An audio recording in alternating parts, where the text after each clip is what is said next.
Visit Florida has dropped the latest numbers in tourism for our state, and they show a dip in travelers. Reporter Sophia Hernandez shares why that might be and how things might change.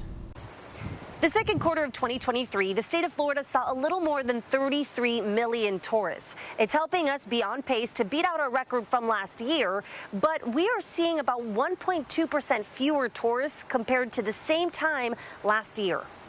We figured that we would start to even out and it would become more manageable because the numbers from 22 were just not sustainable.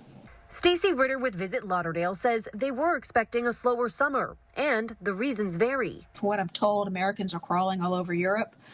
There's a lot of that pent-up demand for people who haven't been there for years. I also think that there is some Florida oversaturation. For a couple of years, we were the only place you could come where there was no competition. So people came and then they came back and then they came back again, and now they can go everywhere.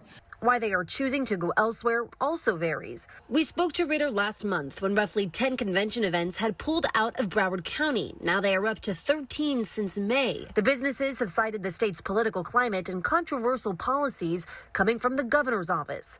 During the start of this year, we also saw groups like the NAACP and Equality Florida issuing travel advisories telling travelers to reconsider coming to Florida because of tensions regarding African American studies and DEI curriculum in the state, as well as new policies. The CEO of Visit Florida told the Orlando Sentinel that those reasonings did not play a meaningful role in the lowered numbers during the second quarter, saying, "We are continuing to see a very diverse group of vacationers that are coming to Florida. They are spending money here, supporting our state economy. We value all of them, and we continue to encourage people to come."